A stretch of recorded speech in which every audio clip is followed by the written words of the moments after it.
नमस्कार दोस्तों, एक बार फिर से आपका स्वागत है हमारे चैनल पर। आज आप सुन रहे हैं किस्सा गरुड़ और गरुड़ी की कथा।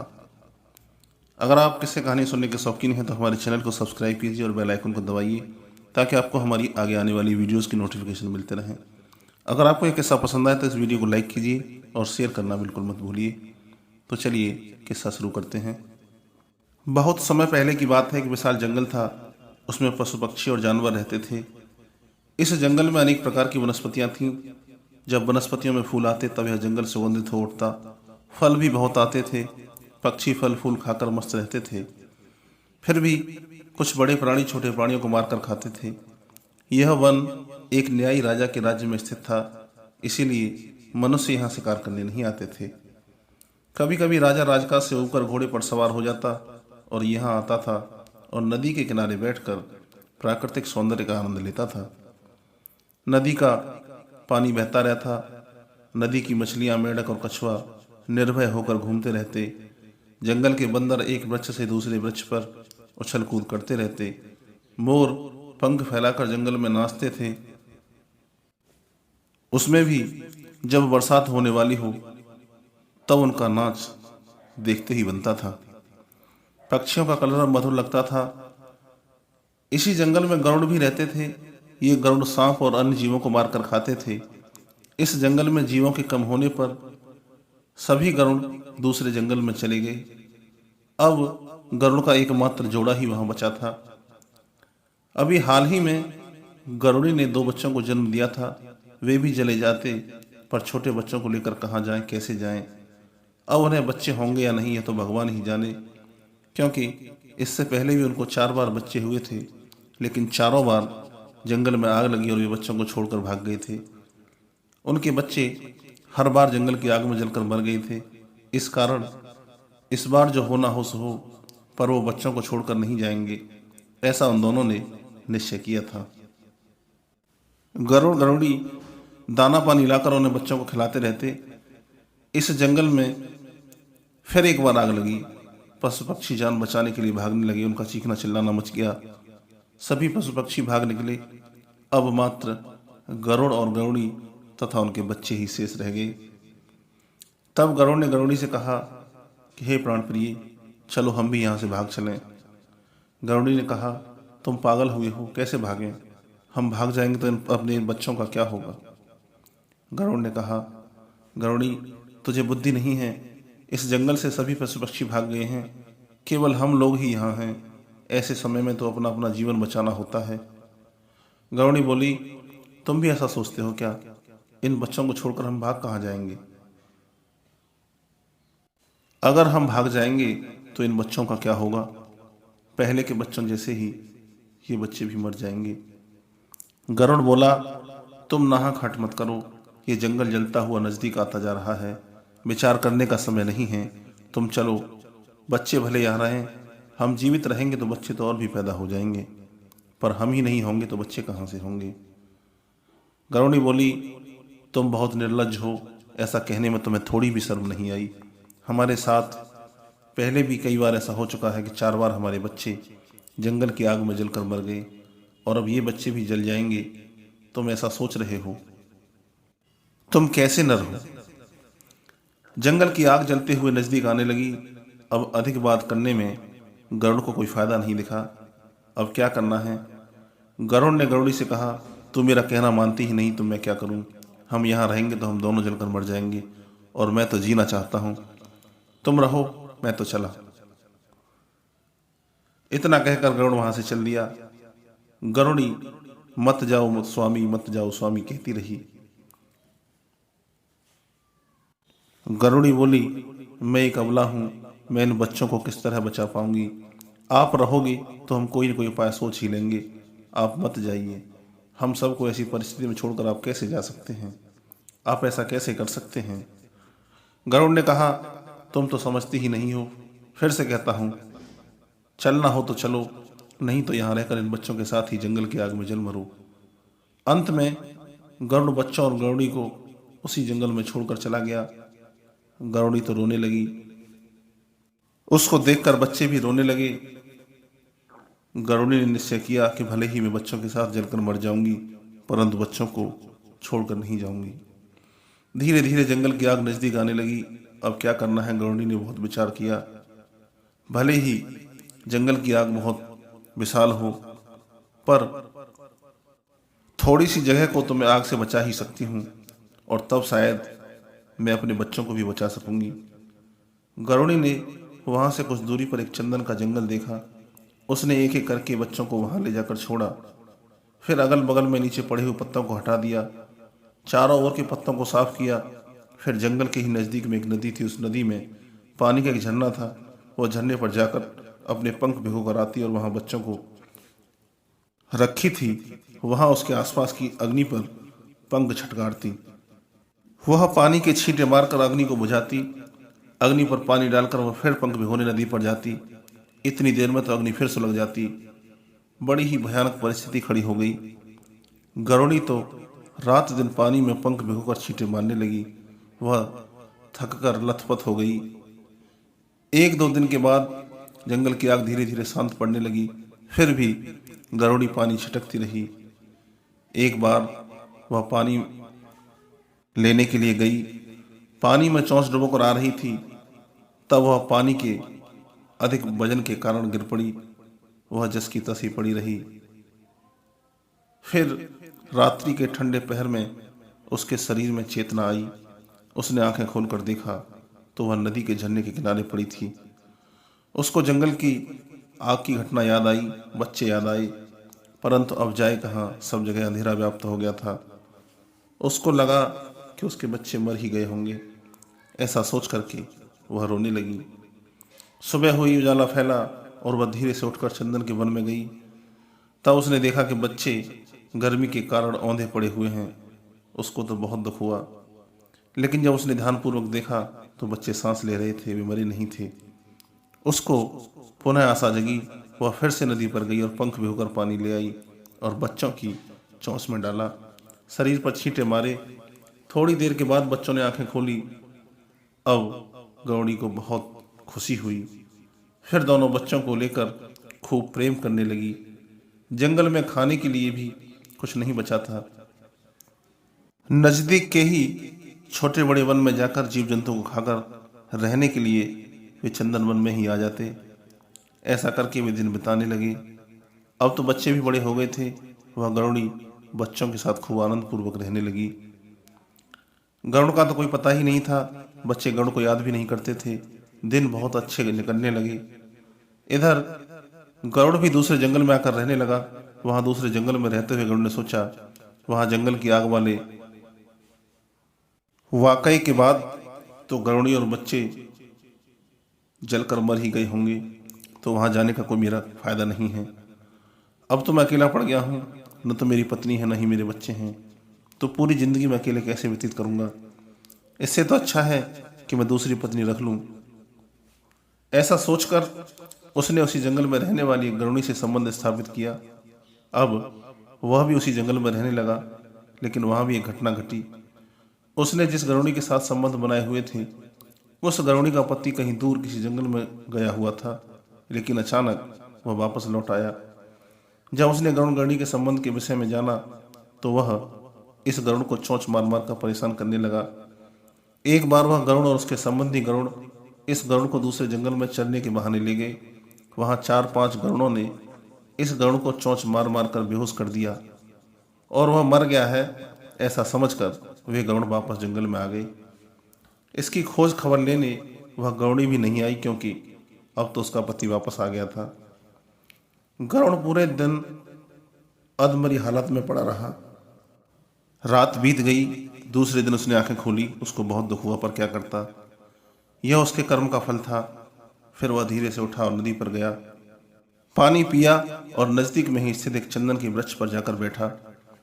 2-3 दिन वहीं बैठा रहा। फिर उसे थोड़ा आराम लगा।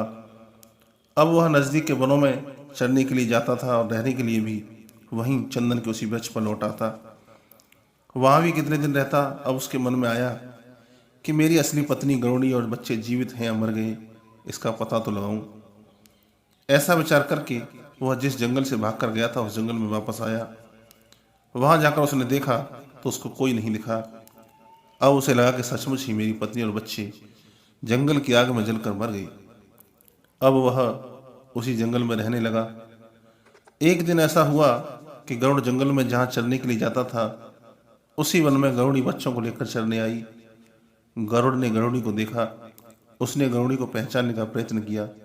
यह तो मेरी पत्नी जैसी ही लगती है, परंतु बच्चों को वह नहीं पहचान सका। उसको दुविधा हुई कि यह वही है या कोई अन्य गरुड़ी, लेकिन वह चुप ही रहा। वहीं दूसरी तरफ गरुड़ी ने भी गरुड़पति को देखा, लेकिन उसे लगा कि गरुड़ तो दूसरे वन में गया था, वो यहाँ कैसे आ सकता है। वह तो वहाँ नई पत्नी के साथ मौज करता होगा। ये तो कोई दूसरा ही गरुड़ होगा। गरुड़ अपने ढंग से चढ़ता था तो गरुड़ी और बच्चे अपने ढंग से अलग ही चलने लगे। एक दिन दोपहर को चंदन के वृक्ष के ही खोखल में गरुड़ के बच्चों ने सांप के एक बच्चे को देखा। वह सांप का बच्चा गरुड़ों को देखकर खोखल में छिप गया। गरुड़ के बच्चों ने सांप के बच्चे को खोखल से निकाला और उसे चोंच मार मार कर अधमरा कर दिया। सांप का बच्चा भागा और वहां से भागकर पीपल के वृक्ष पर चढ़ गया। पीपल के वृक्ष पर ही वह गरुड़ बैठा हुआ था। गरुड़ ने सांप को देखा और उसने चोंच मारकर उसे मार डाला। इतनी देर में गरुड़ के बच्चे सांप को खोजते हुए वहां आए। बच्चों ने गरुड़ से कहा, यह हमारा शिकार है, हमें दे दीजिए।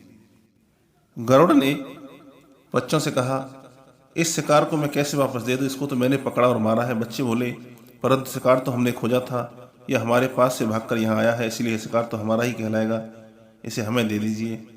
गरुड़ बोला, नहीं दूंगा, यह मेरा शिकार है। बच्चे बोले, ऐसे नहीं चलेगा, यह हमारा शिकार है, हमें दे दो। शिकार की खातिर बच्चों और गरुड़ का झगड़ा हुआ। तभी बच्चों को खोजती हुई गरुड़ी वहां आई। गरुड़ी ने गरुड़ से कहा, इस शिकार को इन बच्चों ने खोजा है, इसलिए शिकार को बच्चों को दे दो। गरुड़ ने कहा, परंतु इस शिकार को मैंने पकड़ा है, तो इन्हें कैसे दे दूं। गरुड़ी ने कहा, पर तुम तो नर हो और ये बच्चे हैं, तुम्हें समझना चाहिए। यदि हम बुजुर्ग ही न समझेंगे तो कैसे चलेगा। गरुड़ ने कहा, मैं नहीं देने वाला, तुम्हें जो करना हो सो करो, पर मैं तो इस शिकार को नहीं दूंगा।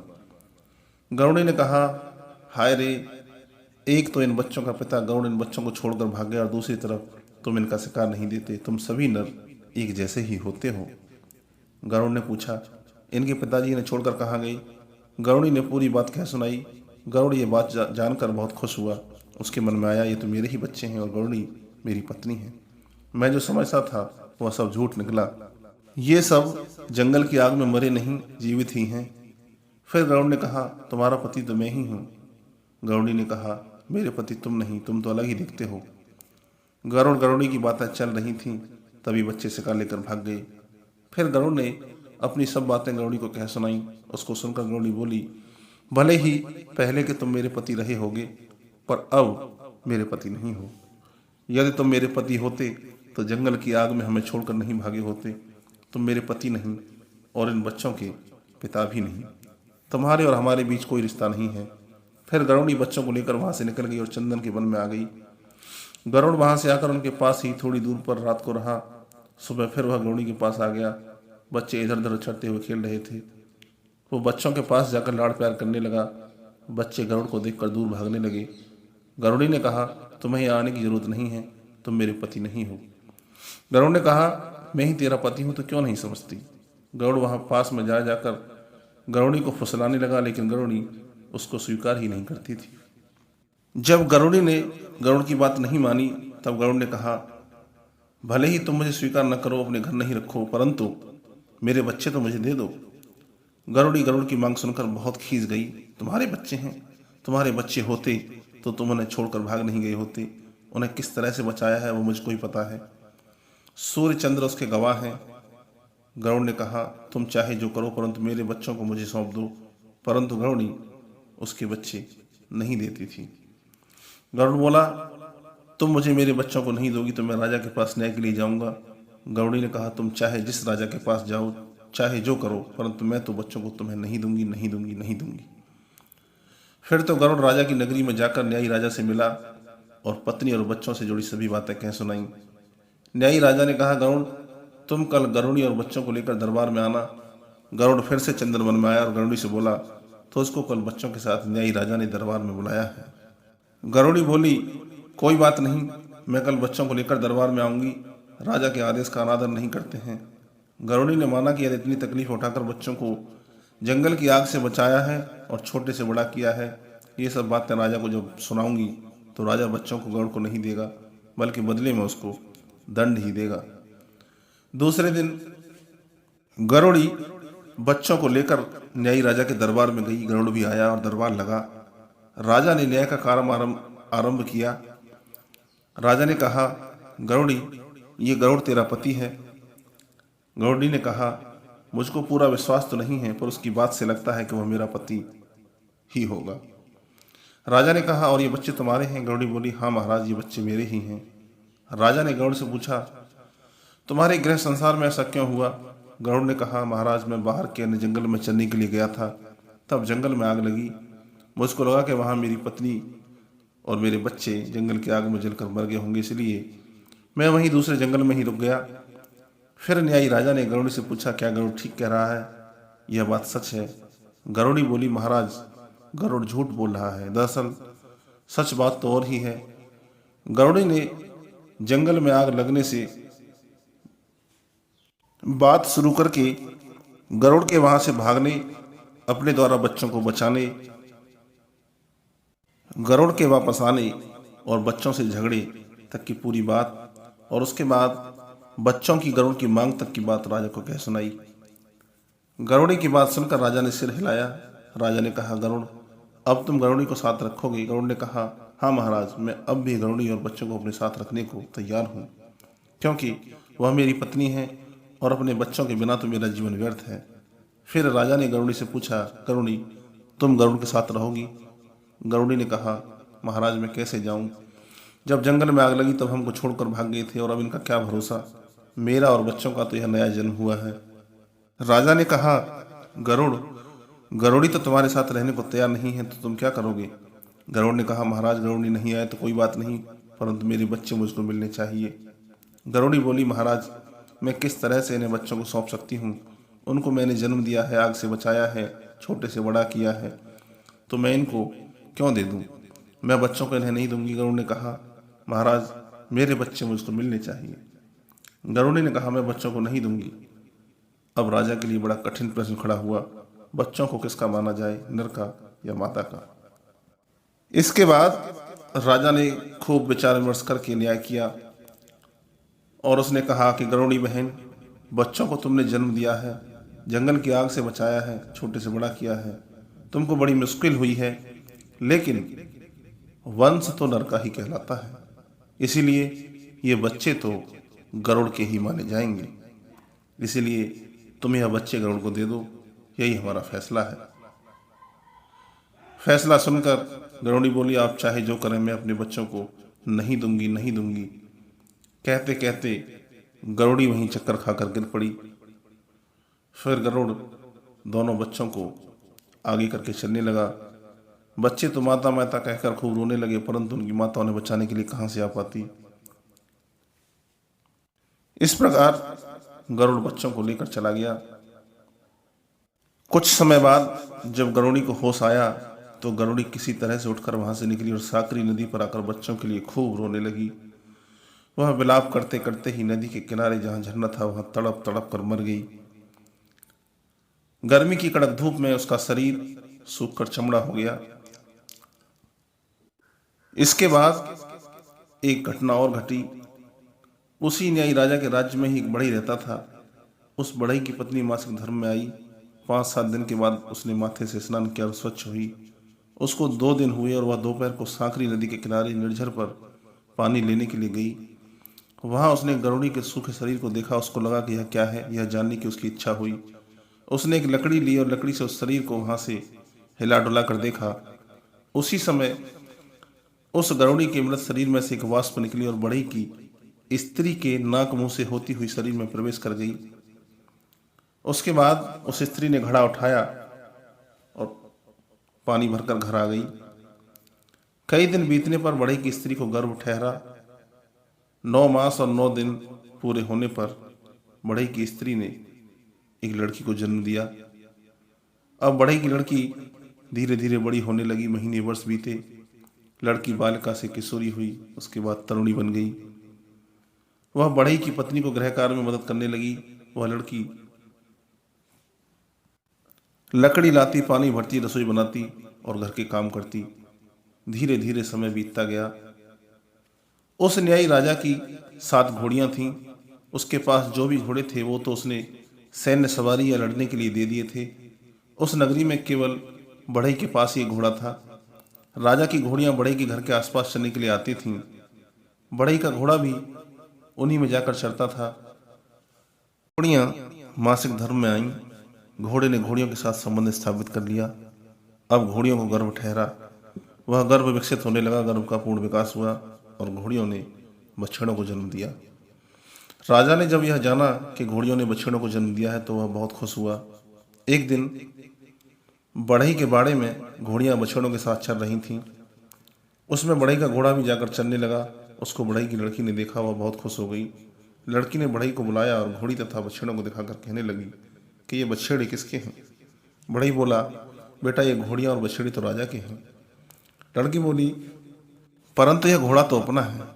बढ़ई बोला, हाँ बेटा यह घोड़ा तो अपना है। अपने घोड़े ने ही घोड़ियों के साथ संबंध स्थापित किया, इसीलिए तो घोड़ियों को गर्भ ठहरा है और ये बछड़े जन्मे हैं। लड़की ने कहा, तो फिर तो ये बछड़े अपने ही गिने जाएंगे। बढ़ई बोला, नहीं यह तो राजा के हैं। लड़की बोली, नहीं अपने घोड़े के वंशज हैं इसलिए बछड़े अपने हैं, जिसका वंश उसके बालक। लड़की बछड़ों और घोड़ों को हाँक लाई और तबेले में बंद कर दिया। सांझ को घोड़ियां राजा के घर आईं। वे सभी बछड़ों के बिना थीं। बछड़ों के लिए तूफान मचाने लगीं। घोड़े की रखवाली करने वाला बछड़ों की खोज में निकला। उसने देखा कि बछड़े बढ़ई की घुड़साल में बंद हैं। वह बढ़ई के घर गया और कहा, बढ़ई इन बछड़ों को छोड़ दो, ये राजा के बछड़े हैं। बढ़ई बछड़ों को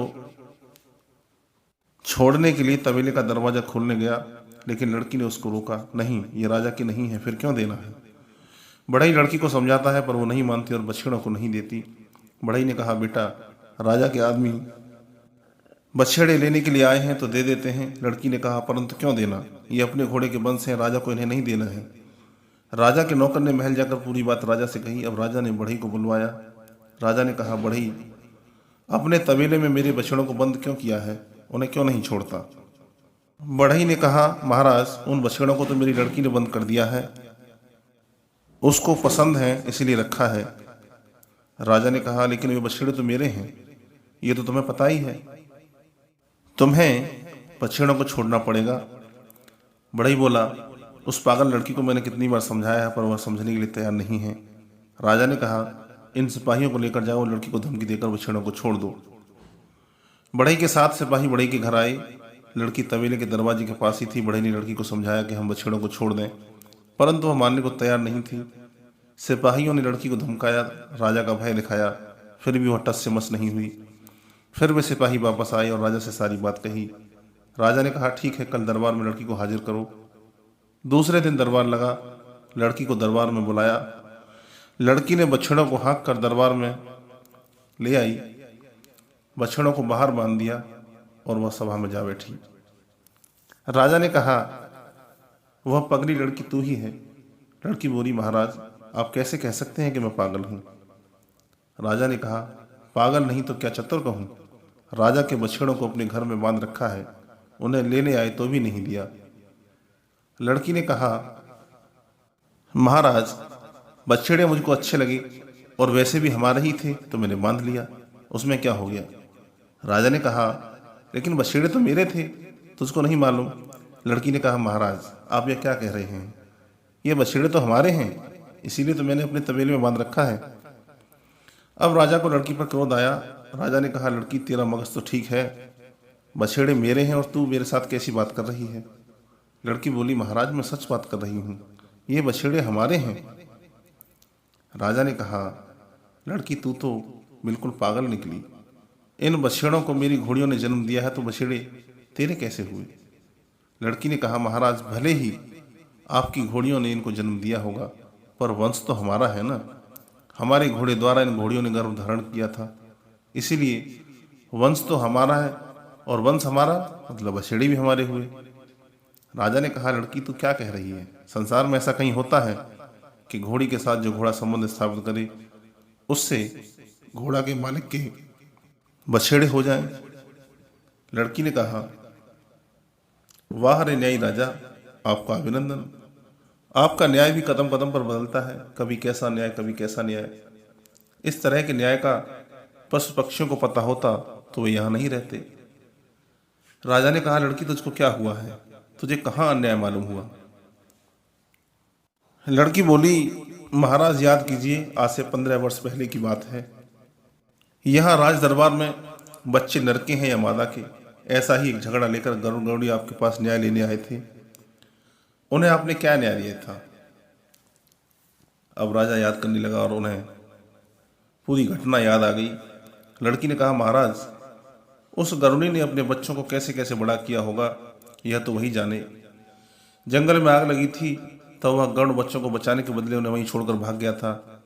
फिर बच्चे मेरे हैं यह कहकर गरुड़ी से उसने मांगा, परंतु गरुड़ी ने बच्चे नहीं दिए। उन बच्चों को लेने के लिए वह गरुड़ आपके पास न्याय मांगने आया। उसकी बातें सुनकर आपने न्याय किया कि वंश नरका कहलाता है, इसलिए बच्चे गरुड़ के हैं। आपने बच्चों को गरुड़ को सौंप दिया था। बेचारी गरुड़ी की क्या हालत हुई, वह तो बच्चों के बिना तड़प तड़प कर मर गई। राजा को गरुड़ गरुड़ी की सब बातें याद आ गईं, इसीलिए वह शांत ही रहा। लड़की ने कहा, महाराज सच बात है ना? राजा बोला, हाँ बेटी, तेरी बात सच है। लड़की ने कहा, महाराज आप बोलिए, ये बछड़े किसके हैं? हमारे ही हैं ना, हमारे घोड़े के वंश हैं, इसलिए हमारे ही कहलाएंगे। राजा बोले, हाँ ऐसा ही है। लड़की राजा के दरबार से निकली और बछड़ों को खदेड़ कर वापस अपने घर ले गई। राजा लड़की और बछड़ों को देखता ही रह गया। राजा विचार करने लगा, लड़की बहुत होशियार निकली, मुझे पराजित करके न्याय प्राप्त कर लिया। कुछ दिन बीते और राजा ने सिपाहियों को भेजकर एक दिन बढ़ई को बुलवाया। राजा ने बढ़ई से कहा, बढ़ई मुझको एक मंदिर बनवाना है। बढ़ई बोला, हाँ महाराज हम बना देंगे। राजा बोला, हम सब जिस तरह से मंदिर बनाते हैं उस तरह से यह मंदिर नहीं बनाना है। बढ़ई, इस मंदिर का पहले ऊपर का सोने का कलश रखना है, फिर मंदिर का नीचे का स्तंभ खड़ा करना है। बढ़ई तो राजा की बात सुनकर चुप ही हो गया। बढ़ई राज दरबार से घर आया, उसने काम धाम छोड़ दिया, वो विचारों में ही खोया रहता। बढ़ई की पत्नी ने उसको कहा, स्वामी तुम्हें क्या हो गया है? बढ़ई ने कहा, कुछ नहीं, मैं तो अच्छा ही हूँ। लड़की भी बढ़ई से पूछने लगी, लेकिन बढ़ई कुछ नहीं बोला। वह खाना खाने के लिए बुलाने पर भी खाना खाने नहीं आता। उसको चिंता होने लगी, क्या करना है। बढ़ई की पत्नी और लड़की उससे कहती, जो बात हो उसे हमसे कहिए तो सही, उसका कोई उपाय निकलेगा। फिर एक दिन बढ़ई ने पत्नी और लड़की से राज दरबार में राजा की कहीं मंदिर बनाने की बात कह सुनाई। उसने उनको बताया कि किस तरह से राजा ने मंदिर बनाने के लिए कहा है कि पहले मंदिर का कलश बनाना है ऊपर का, और उसके बाद नीचे का मंदिर बनाना है।